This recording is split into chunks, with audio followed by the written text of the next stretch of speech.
Um bom dia a todos, sejam bem-vindos à minha sala. Mais uma vez, estamos aqui para bater um papo, conversar com vocês a respeito de assuntos de interesse geral, da perícia médica e da medicina.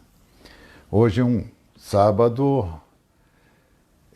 particularmente frio. E como vocês sabem, nesta época de lives e de Covid, nós estamos no nosso ambiente doméstico, né? Nada preparado. E hoje o dia está particularmente agitado aqui. Moro próximo a um aeroporto, aliás, a 2 aeroportos. Então, frequentemente estão passando aviões. Cachorro da vizinha latindo e uivando. Então, se porventura isto acontecer, me deem o desconto da emergência da pandemia. Nós hoje estamos aqui mais uma vez por meio da CW3 Perícias, debatendo assuntos de interesse geral.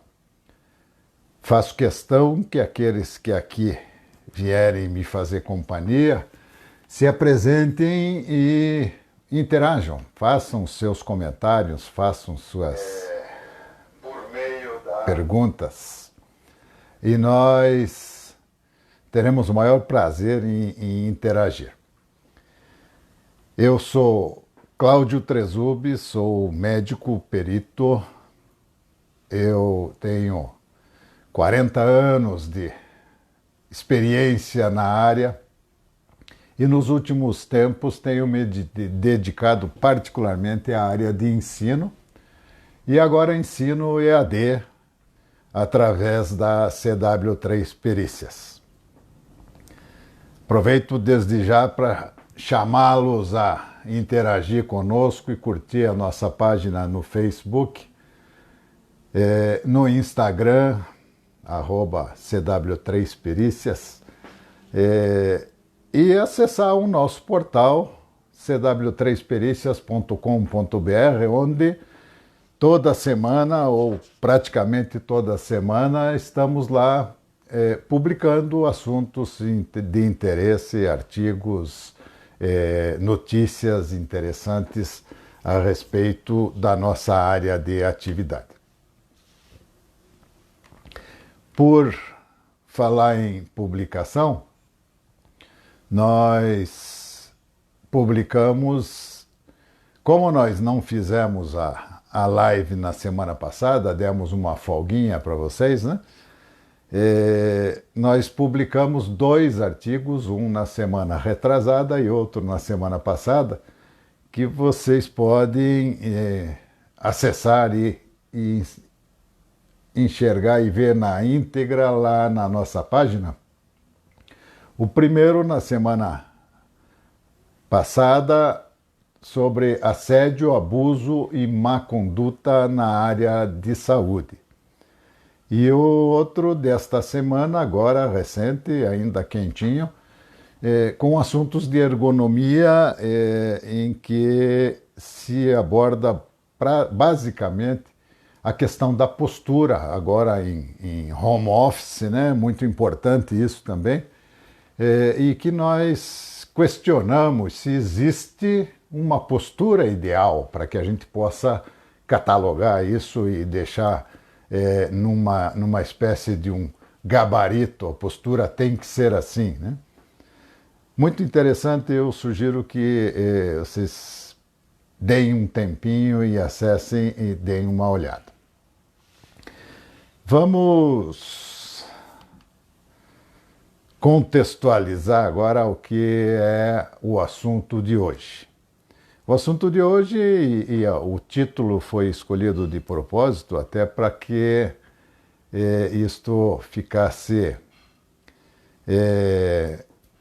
mais polêmico. Nós colocamos a interrogação ali muito mais para chamar a atenção realmente. Nosso tema é sobre o assistente técnico nas perícias. Evidentemente, quando formos falar aqui, vamos falar de perícia médica, né?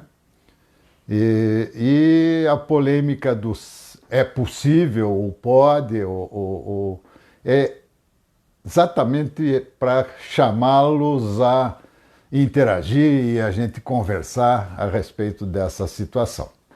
Em termos de perícia em geral, óbvio que assistente técnico pode ser de qualquer área, desde que a perícia seja daquela área específica, né?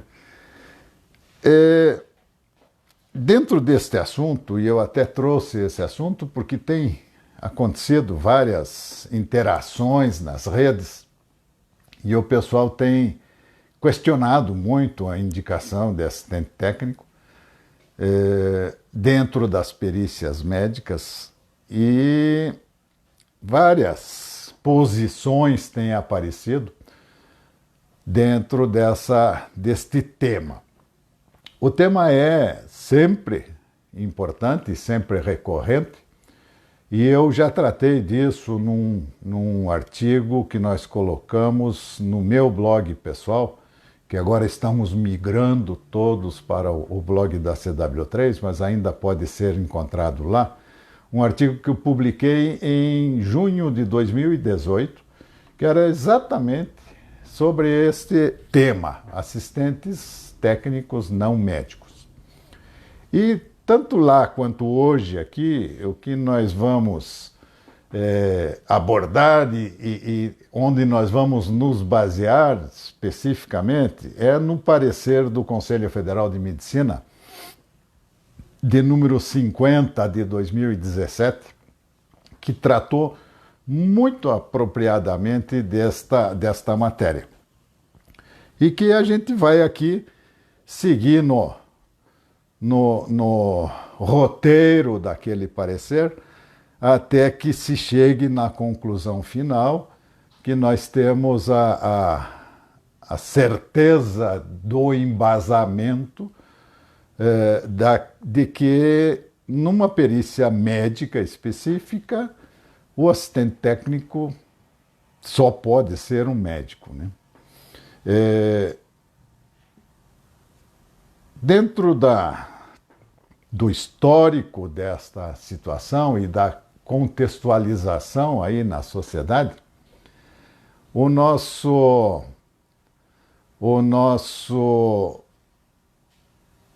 ponto de vista, aliás, o ponto de vista do contraponto dos médicos que os outros profissionais fazem, é de que nós seríamos contra esta participação de não médicos por uma questão meramente financeira, comercial, de reserva de mercado. Os médicos não querem abrir mão desta fatia do mercado.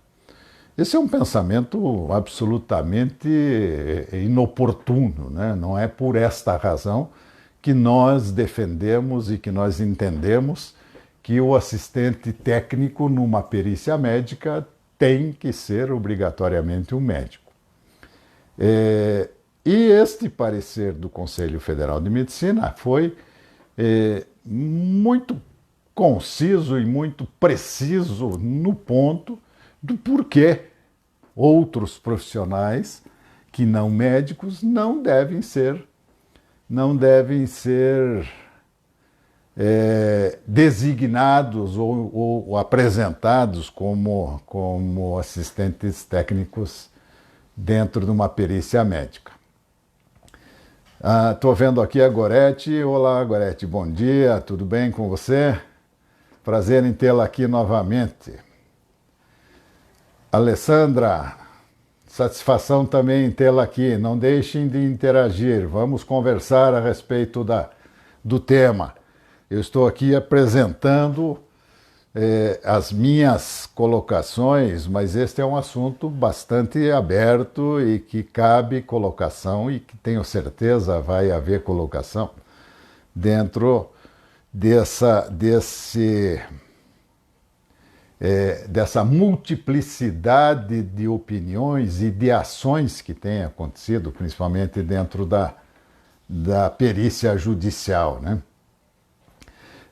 O parecer do CFM, como eu já comentei, ele mostra de uma maneira clara e concisa que apenas e tão somente médicos podem ser assistentes técnicos em perícias em que a matéria seja médica, em perícia médica.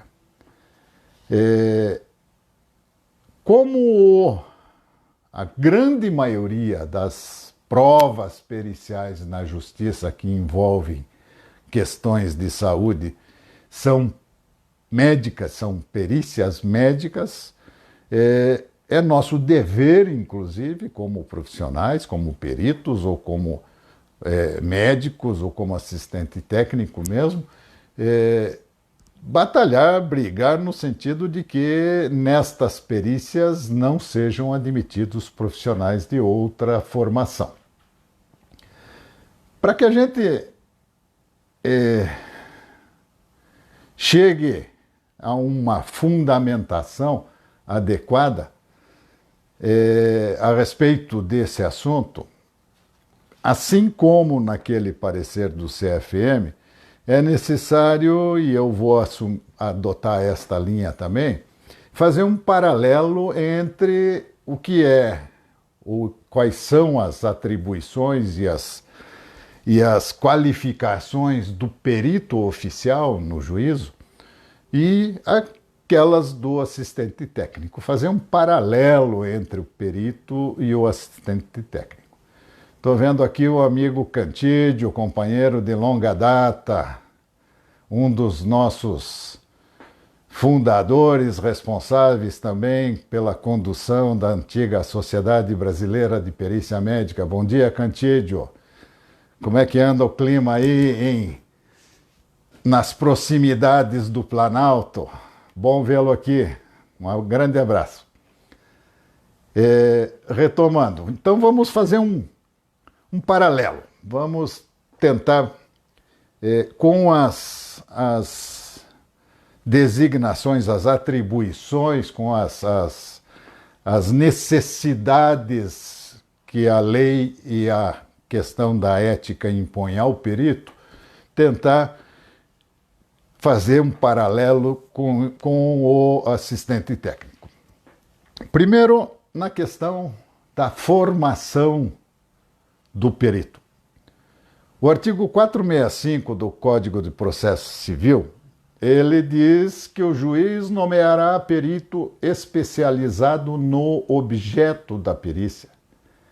Ou seja, conforme o objeto da perícia, ele pode e deve nomear um perito em engenharia, em hidrodinâmica, em ufologia, em medicina, em contabilidade, de acordo com a temática, com a finalidade da perícia. Então, peritos podem ser de qualquer área. Agora, o juiz só deve nomear o perito para aquela condição que seja que tenha formação específica naquele assunto, naquela matéria, naquela qualificação. Não dá para nomear, por exemplo, um médico para fazer uma perícia de contabilidade. Não teria finalidade uma coisa dessas, né? A questão inversa é verdadeira. A formação do perito, portanto, está prevista que o juiz deve exigir a formação específica desta pessoa, deste perito, para a determinada perícia que ele vai realizar. Com relação à habilitação do perito, o artigo 156 do mesmo Código de Processo Civil dispõe que o juiz será assistido por perito quando a prova, de fato, depender de conhecimento técnico ou científico e que os peritos serão nomeados entre os profissionais legalmente habilitados. O que isso quer dizer? Quer dizer que, além da formação específica na área, aquele perito, aquela pessoa, né, o engenheiro, o médico, o contabilista, deve estar habilitado por lei para exercer aquela atividade. Se um contabilista não estiver registrado no seu conselho, com o seu diploma corretamente aprovado, etc., e se não houver uma disposição legal que diga que ele, ou assim sendo, está habilitado, ele não poderá desenvolver a sua atividade. Da mesma maneira, o médico, da mesma maneira, o engenheiro, né?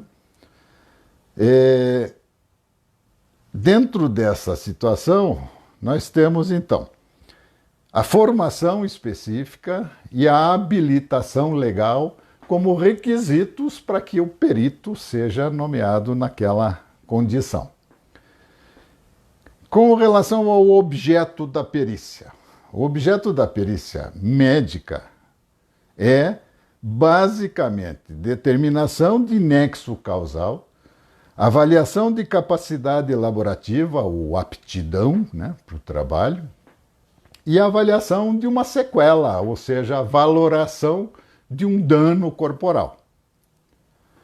Este é o objeto de uma perícia médica em geral, seja ela na área trabalhista, seja ela na área civil, seja ela até na área criminal.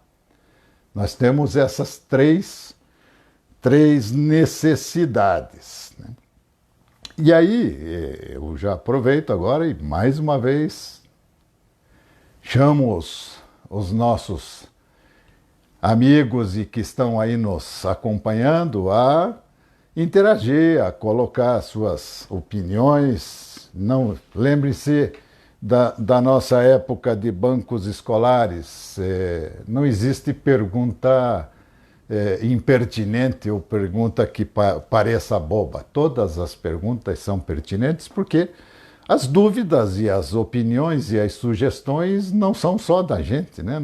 Ela não é individual, isso pode ser comungado com uma série de pessoas e aí nasce um debate. Vamos conversando.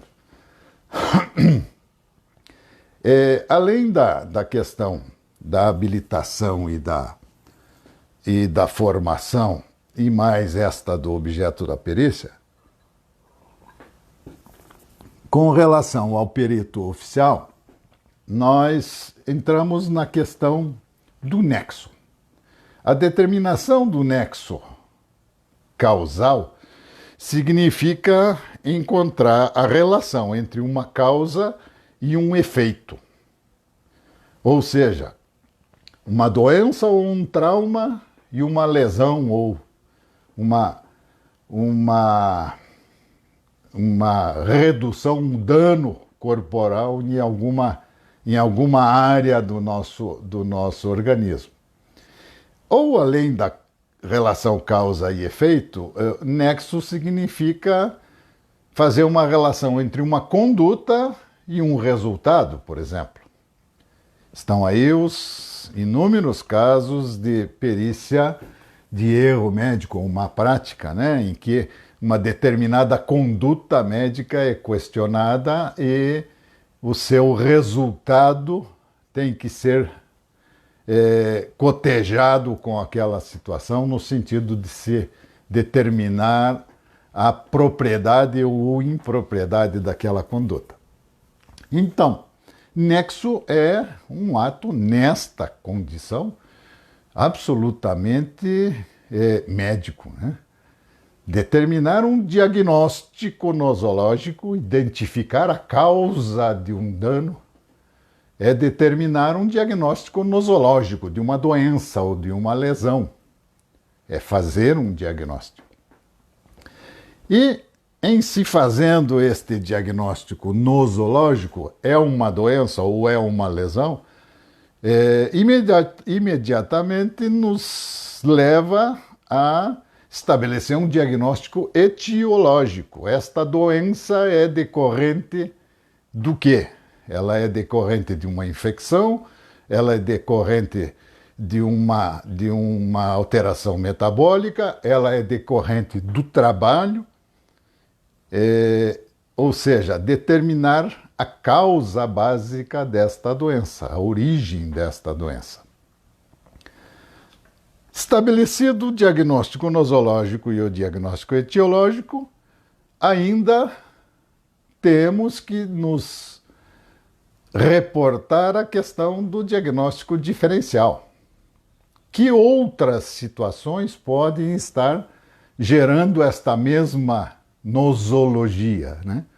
E fundamentar e afastar ou refutar outras causas possíveis daquela situação. Então, vejam que dentro do aspecto nexo, nós temos basicamente a função de estabelecer diagnóstico. Diagnóstico nosológico, diagnóstico etiológico e diagnósticos diferenciais, né? Dentro do segundo tópico do objeto da perícia, que é a avaliação da capacidade para o trabalho, a aptidão para o trabalho. Isso nada mais é do que avaliar a condição de saúde deste indivíduo, atestar a condição de saúde deste indivíduo. Não é à toa que o documento que nós devemos emitir quando fazemos um exame ocupacional se chama Atestado de Saúde Ocupacional. Então, ao se avaliar a capacidade elaborativa de um indivíduo, nós estamos atestando a sua condição de saúde. Dentro desse raciocínio, ainda vamos um pouquinho mais além. Avaliar a condição de trabalho significa também diagnosticar um dano e valorar este dano.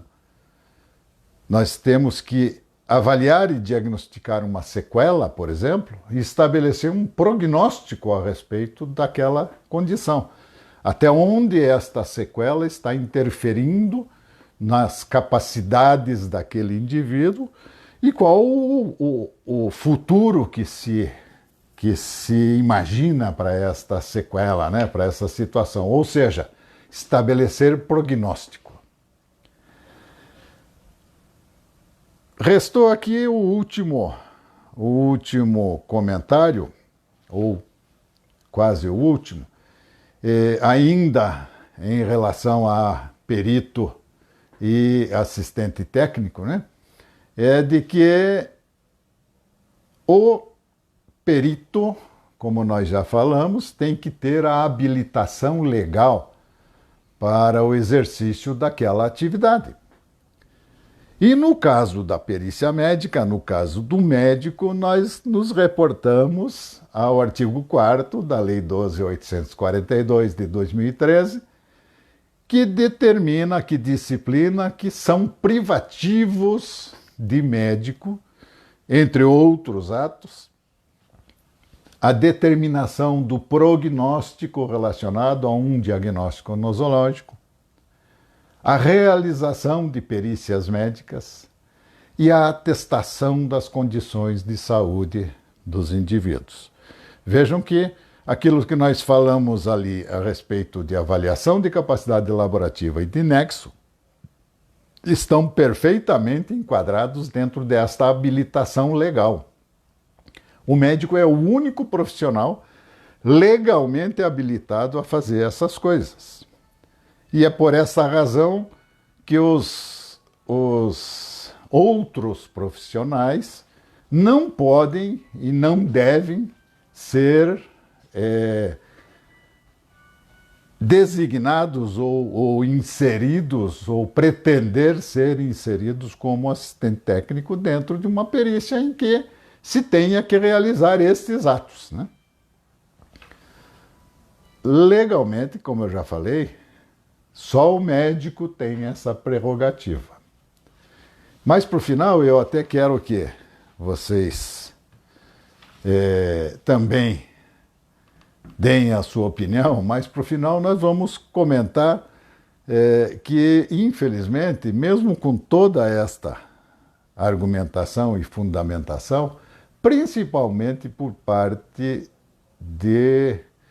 da justiça, esta visão acaba sendo um pouco depois distorcida, né? Esta visão acaba sendo um pouco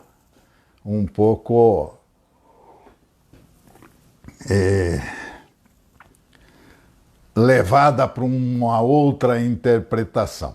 Mas isso nós conversamos um pouco mais para frente, assim que vocês tiverem assim que fizermos o fechamento aqui da questão do perito e do assistente técnico. Quero aqui aproveitar para dizer que nós temos um curso em que tratamos, um curso EAD, um curso por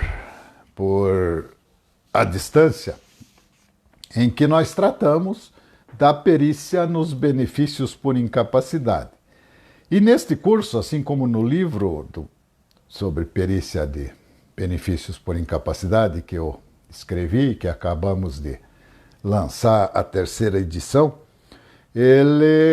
nós tratamos desde os aspectos primeiros, conceituais de perícia, o que é incapacidade, como é a questão da formatação do laudo, as implicações éticas e legais da função do perito, e depois especificamente isto voltado à área previdenciária e à área de avaliação da incapacidade, né? E que também tratamos num capítulo à parte da perícia judicial, e lá na parte relativa ao exercício do contraditório, conversamos um pouco mais a respeito do papel do assistente técnico, da função, do parecer, como deve ser, qual a posição dentro dos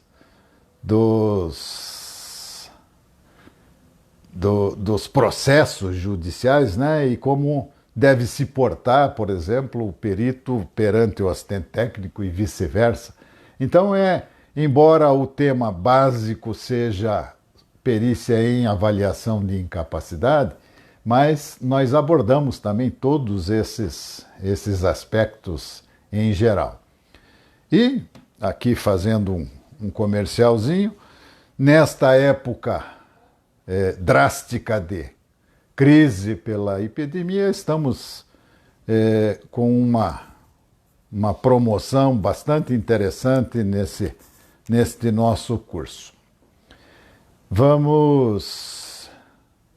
Vai ser um prazer se a gente estiver lá conversando e puder interagir por lá também.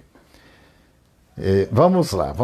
Nós estávamos comentando a respeito de um paralelo entre o perito oficial e o assistente técnico, no sentido de tentar configurar uma situação, como fez o Conselho Federal de Medicina naquele parecer, sobre a impossibilidade ou sobre a absoluta propriedade de que só médicos possam ser indicados como assistentes técnicos em perícias médicas. Então vimos lá que o perito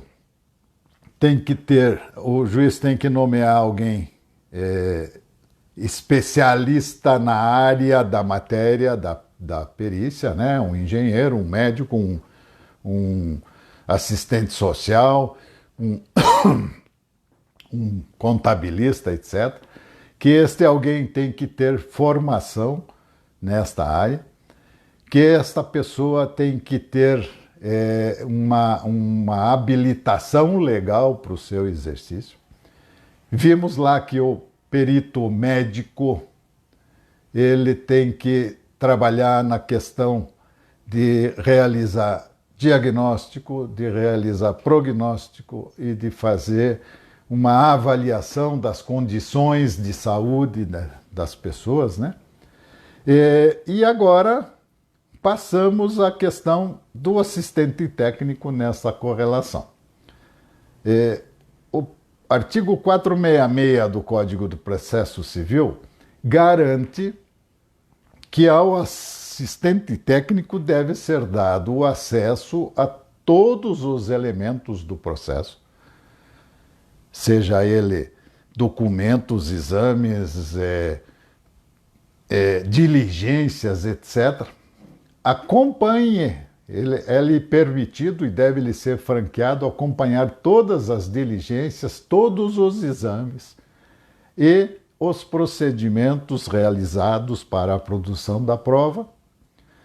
E mais, especificamente na perícia, é garantido ao assistente técnico que intervenha, inclusive, na perícia, pergunte, acompanhe, examine, se for o caso, e que proponha, inclusive, diligências à realização de algum procedimento ou de algum exame. Isso está lá no CPC. Isso é prerrogativa do assistente técnico. E mais ainda, o papel fundamental do assistente técnico, no meu entender, é fazer o contraponto ao perito no seu laudo pericial. Se o laudo do perito não estiver suficientemente claro ou fundamentado, é o assistente técnico quem deve, no seu parecer técnico, que para elaborar este parecer ele pode isto tudo como o perito, ele pode examinar, ele pode acompanhar, ele pode intervir. O assistente técnico, com este parecer, ele faz o contraponto ao laudo pericial, inclusive contestando ou colocando a questão de diagnóstico e chegando na parte prática da perícia, que é o exame físico, inclusive. Ele pode e deve estabelecer no seu documento, se for o caso, todas essas colocações a respeito do ato médico praticado pelo perito. E aí eu estou aqui sentindo falta, nós já estamos quase indo para o final. Vamos lá, vamos conversar, gente. Vamos colocar aí temas para que a gente discuta. E vamos ver se a opinião de todos corrobora e vai de acordo com esta minha opinião.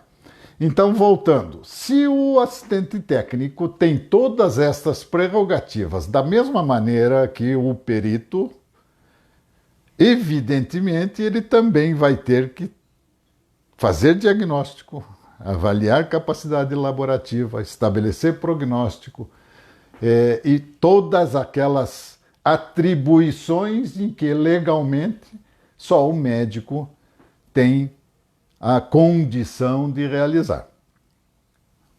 Óbvio, então, que só um médico poderá ser assistente técnico quando a perícia for médica.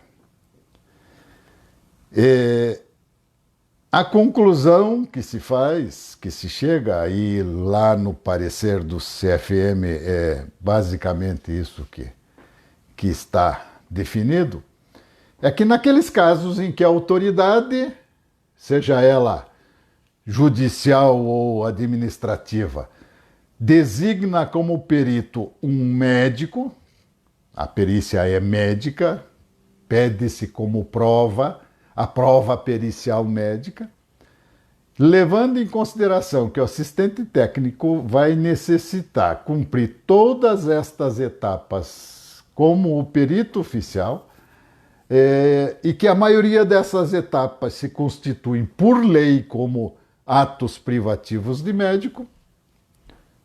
O assistente técnico, nesses casos, só pode ser médico, né?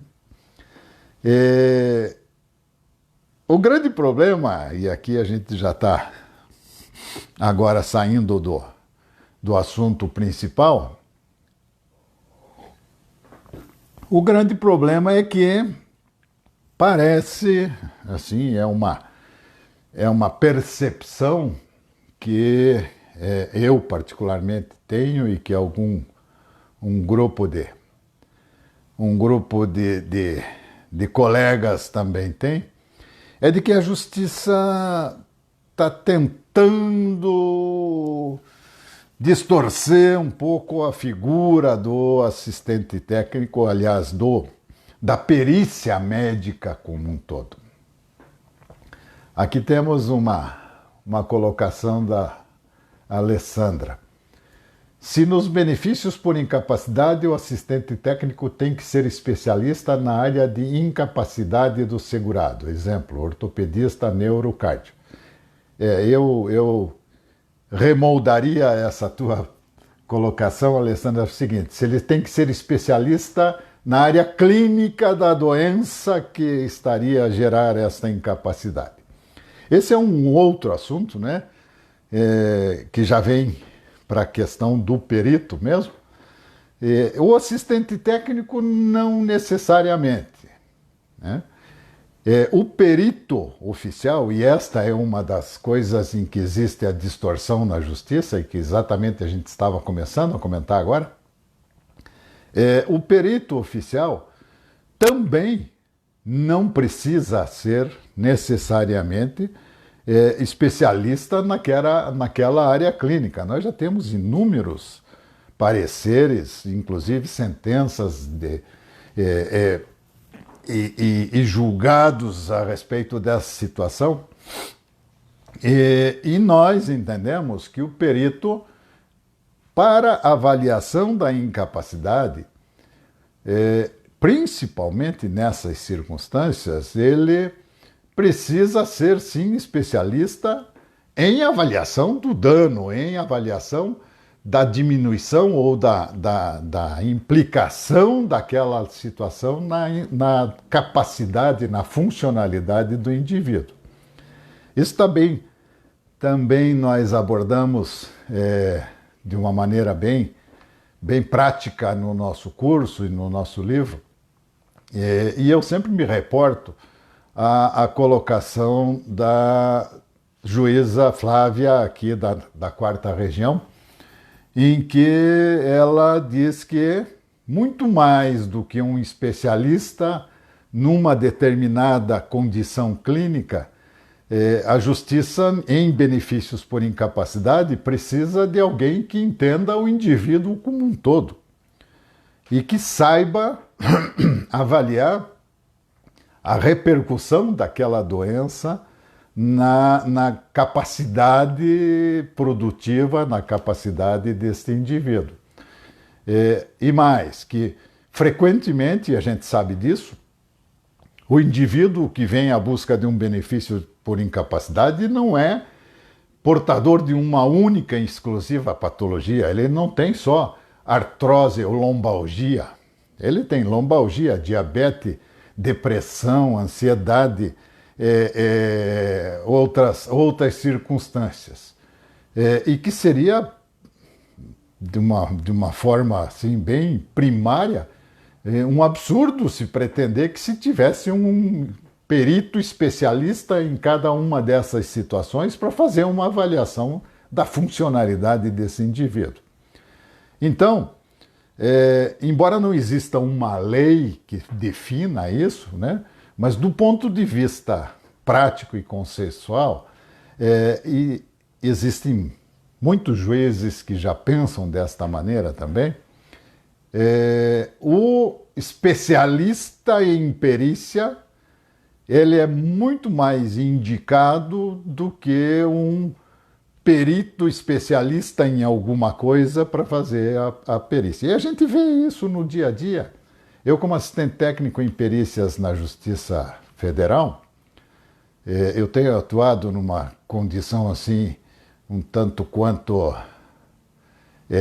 filantrópica, benemérita filantrópica, em alguns casos, como assistente técnico do autor na Justiça Federal. A gente tem visto essas situações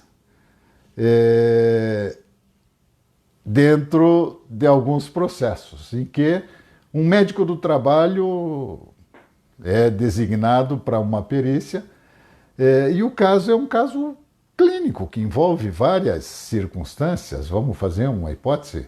É um caso de AIDS. É um doente portador de AIDS e que tem como uma dos comprometimentos lesões articulares por uma série de circunstâncias. Isso pode acontecer, principalmente pelo tratamento, né?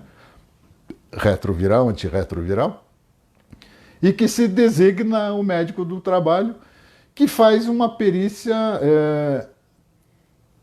insuficiente, insubsistente do ponto de vista geral.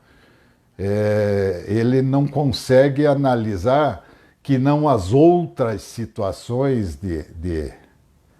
de comprometimento dentro de um quadro geral. E aí se designa uma segunda perícia com o ortopedista, que vai ver só o joelho desse indivíduo. E aí nós ficamos com um Frankenstein, né, retalhado, o processo retardado, o processo lento, retrabalho para todo mundo, aumentando custos e sem uma situação. Então, resumidamente, na minha visão, que é a visão que se defende e se coloca em termos institucionais, né, na própria Associação Brasileira de Medicina Legal e Perícias Médicas, é que para uma perícia de valoração de dano, seja ela na área de previdenciária, seja ela na área trabalhista, ela faz... Me perdi agora, que estou vendo a observação que a Alessandra fez, me perdi.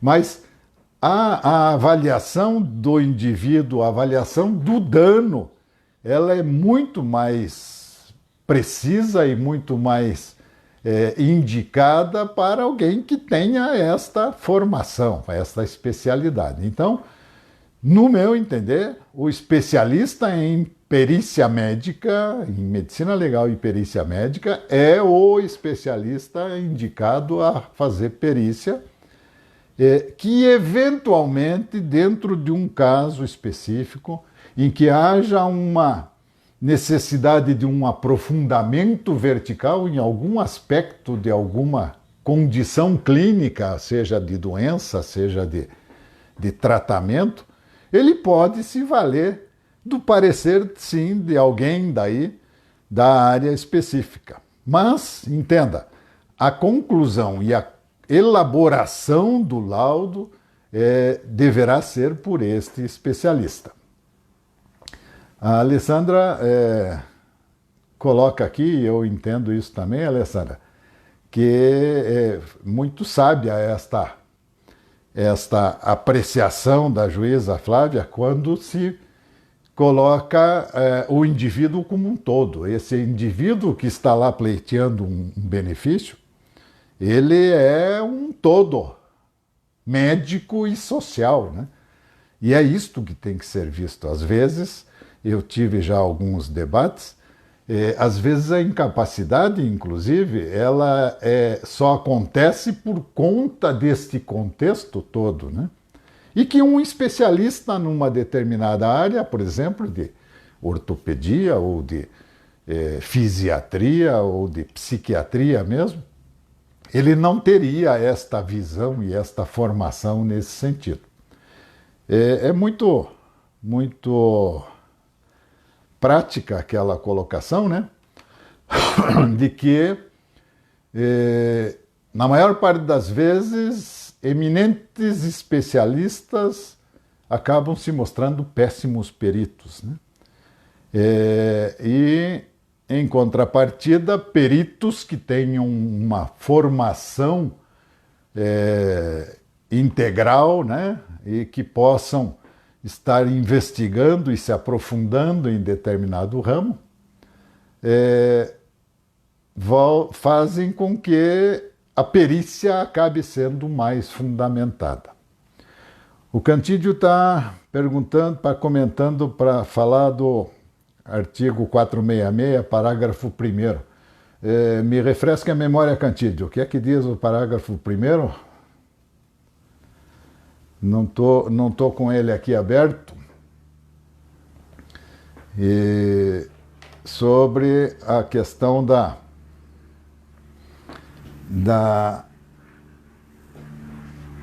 designação do assistente técnico, é isso?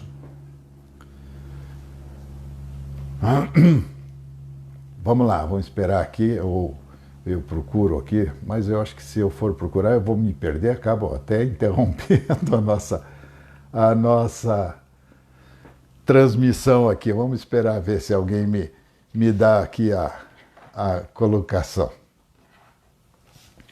Ou então a equipe pode buscar também, artigo 466 do Código de Processo Civil. Vamos lá, para ver o que acontece. Bom, vamos retomar aqui, como eu estava já quase na parte da conclusão, né, a respeito do assistente técnico, que eu acho que ficou bem claro, né? Não tem como, numa perícia médica, o assistente técnico ser chamado... Ah, sim, a Alessandra está me colocando ali que os assistentes técnicos são de confiança da parte e não estão sujeitos ao impedimento e suspeição. Eu não até quando eu elaborei o meu roteiro aqui, não quis entrar neste detalhe, porque não era este o tema, né, da coisa.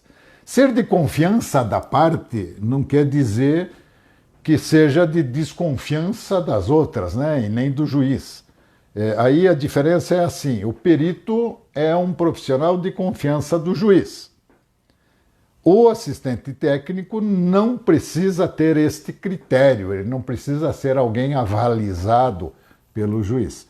Ele é chamado pela parte, ele é designado pela parte e ele é um profissional de confiança dessa parte. Como ele não está sujeito aos impedimentos que o perito normalmente tem, ele não está, por exemplo, sujeito a ser impedido nas condições de ser paciente, a parte ser sua paciente, o parente, etc. Não existe a suspeição e o impedimento. Então, mesmo o assistente, médico assistente daquela pessoa pode ser designado como assistente técnico. O que talvez o Cantídio quis colocar aqui foi o seguinte: ele não sendo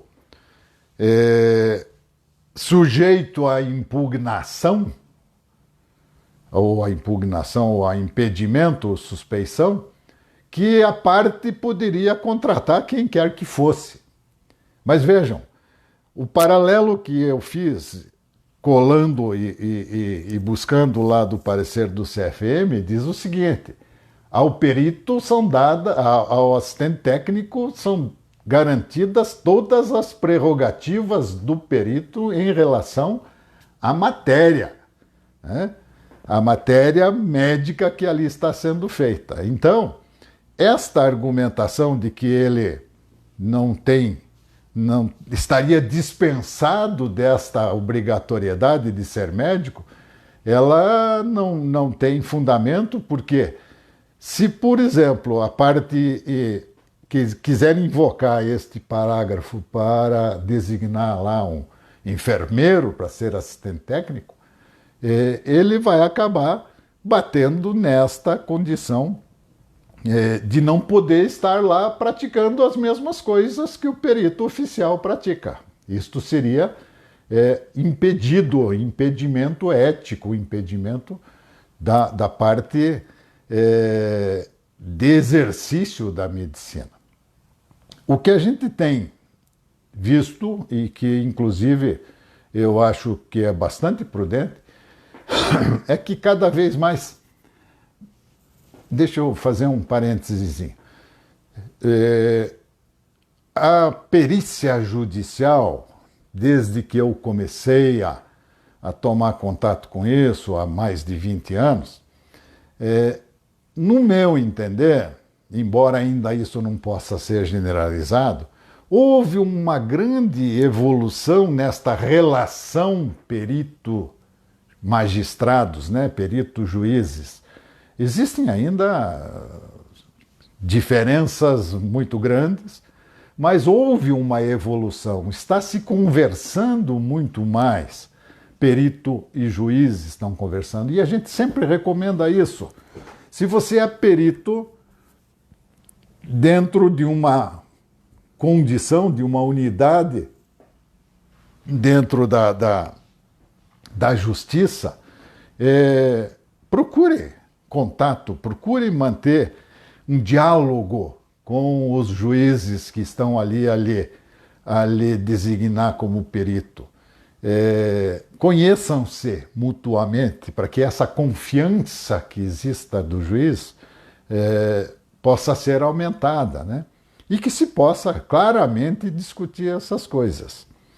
O que eu estava falando é o seguinte, que muitos dos nossos colegas que atuam em perícia já exclusivamente nesta condição, ao aceitarem a intimação para a realização da perícia, já mandam lá um formulário dizendo que, de acordo com a questão legal, etc., não serão admitidas profissionais de outra linha, de outra área de formação como assistente técnico.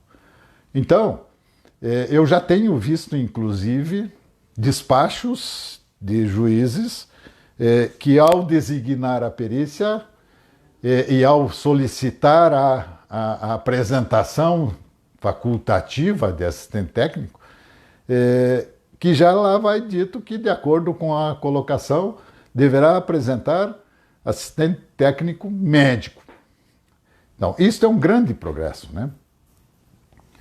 Isso é uma grande evolução, no meu entender, porque representa aí o contato, o diálogo, né? E a formação de opinião dentro do meio judicial, do meio lá dentro perante os magistrados. A Alessandra está perguntando aqui se assistente técnico é uma profissão.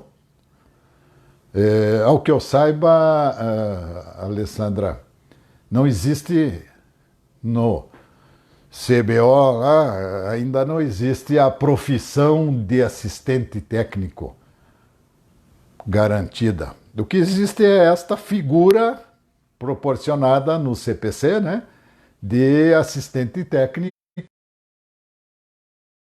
pelas partes, né?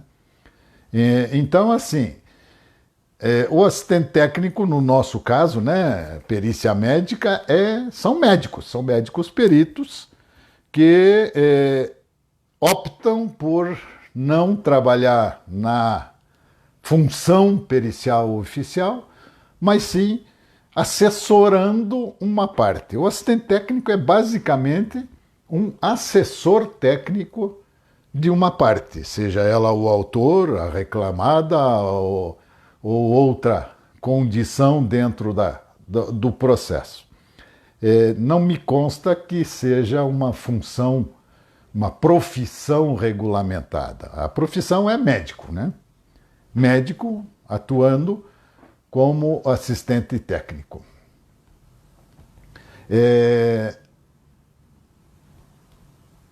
Essa questão de excelentes profissionais médicos que desconhecem o procedimento do processo judicial Infelizmente, Alessandra, eu acho que isto, infelizmente, ocorre também com os peritos oficiais, né?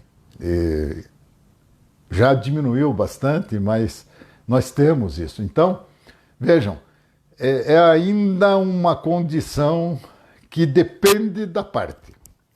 Então, se eu for parte, por exemplo, com o entendimento que eu tenho do que é a perícia como um todo, eu vou procurar, de preferência, alguém que tenha esta noção, esta formação. Agora, não necessariamente isto acontece. Então, a gente encontra realmente muito assistente técnico que, às vezes, até era melhor que nem estivesse lá, né? Acaba só atrapalhando a parte, inclusive. E eu acho que essa é uma condição que ainda vai demorar, vai depender de cultura geral, né, do povo. Eu acho assim, nós temos que entender o nosso papel dentro da situação e, inclusive, orientar a população, os nossos clientes, a nossa clientela, no sentido quando houver necessidade, ir buscar esta colocação. Na questão específica do assistente técnico, nós já estamos hoje se prolongando demais. Eu achei que hoje iríamos ser mais sucintos aqui, mas o tema é realmente interessante, né? Na questão do assistente técnico, nós temos uma condição que está assim aproximando, inclusive, o médico do advogado, né? Porque o assistente técnico é um assessor de uma parte que geralmente está representada por advogados. Então, eu particularmente tenho tido experiências muito interessantes com advogados, com escritórios de advocacia, no sentido desta troca de informações a respeito do que pedir, de como pedir. Eu acho isso muito importante, porque a questão de envolvimento dentro de uma ação, de um processo, do assistente técnico especificamente, ela pode e deve, no meu entender, começar muito antes da perícia. O papel do assistente técnico não é só ir lá na perícia e depois criticar ou comentar ou validar o que fez o perito. Eu acho que o papel do assistente técnico é realmente de um assessor técnico que vai pegar o caso desde o seu início, discuti-lo com a parte, examinar essa parte. Eu sugiro que se faça isso sistematicamente, antes da perícia, que se faça a perícia do assistente técnico, para que se tenha uma ideia do que eu quero encontrar lá quando o perito for fazer esta avaliação. Perdão. Então, eu vejo este assistente técnico com um papel muito mais complexo do que aquele que normalmente se tem ideia, né? A questão da participação e depois da elaboração de contrapontos no laudo, ela não é específica para aquela realização da perícia e o parecer técnico depois. Claro que isso tudo tem um gasto maior em termos de trabalho, né? Que nem sempre pode ser adequadamente remunerado, mas isso é uma questão que está sendo formatada, né? Está sendo formada. A Andréa está perguntando aqui como deve proceder quando iniciar uma perícia, descubra que o assistente técnico não é médico. Não permito sua participação e descrevo no laudo. Andréa, veja bem,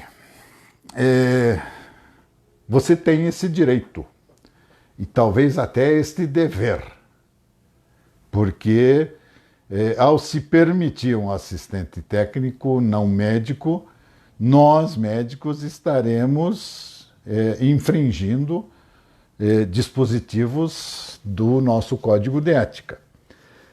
O problema é o contexto desta situação. Como é que é a cabeça desse juiz que está ali e que está lhe designando para a perícia, como é que é esta posição. E eu lhe aconselhar a simplesmente expulsar o assistente técnico e dar uma de autoridade maior do que a do juiz, talvez não seja muito interessante por conta de impugnação de perícia, etc. Em contrapartida, permitir esse assistente técnico também não é correto. Então, nós temos aqui duas situações que eu vejo assim, bastante pertinentes. Ou você antecipa-se e se coloca perante o juiz de que não serão admitidos assistentes técnicos, como a questão do advogado, que nós comentamos na nossa live anterior, em que a permissão para que o advogado esteja presente tem que estar consignada no laudo, né, no processo.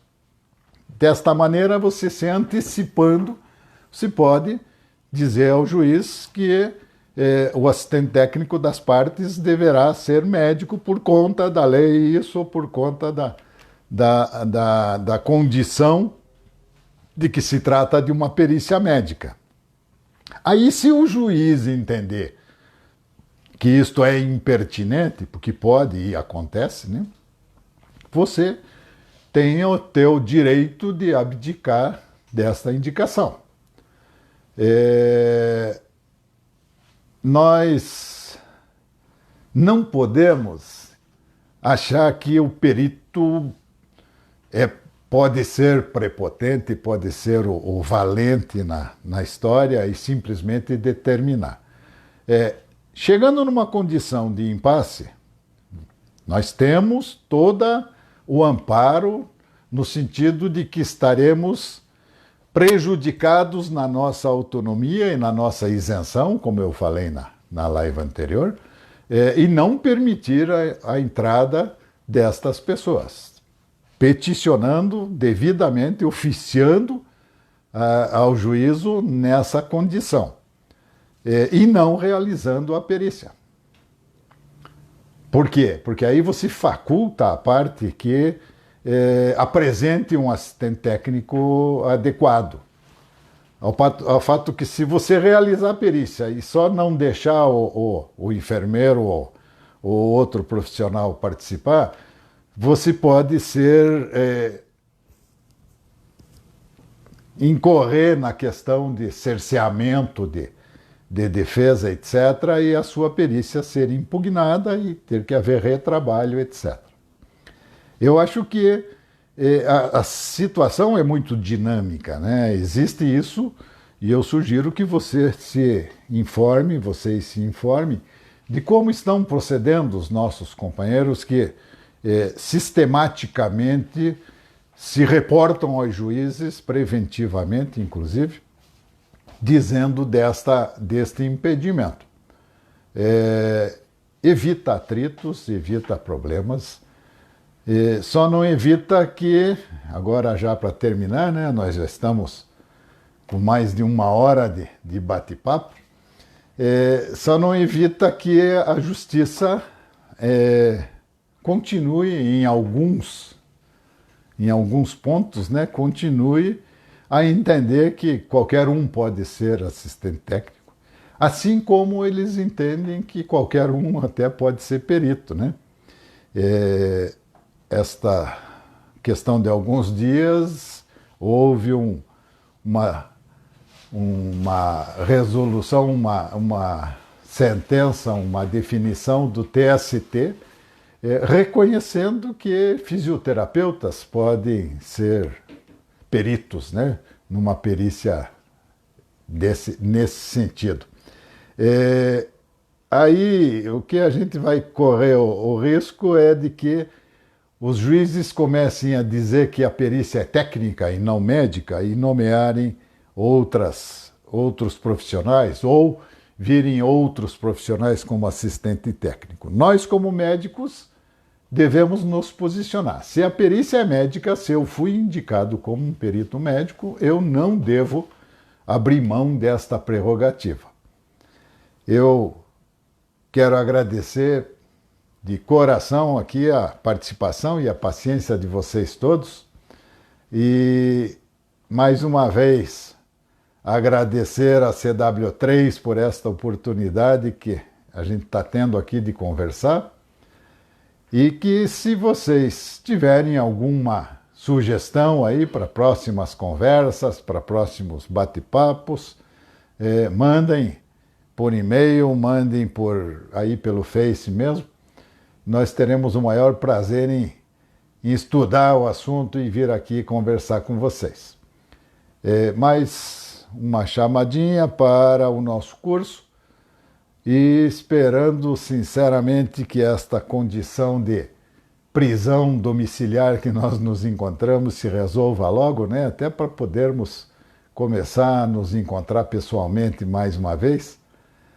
Eu quero, desde já, convidá-los para o nosso próximo papo. Ainda não sei qual é o tema. Estou esperando para que vocês nos mandem aí sugestões. Era só por hoje. Um bom final de semana a todos. Saúde e sucesso.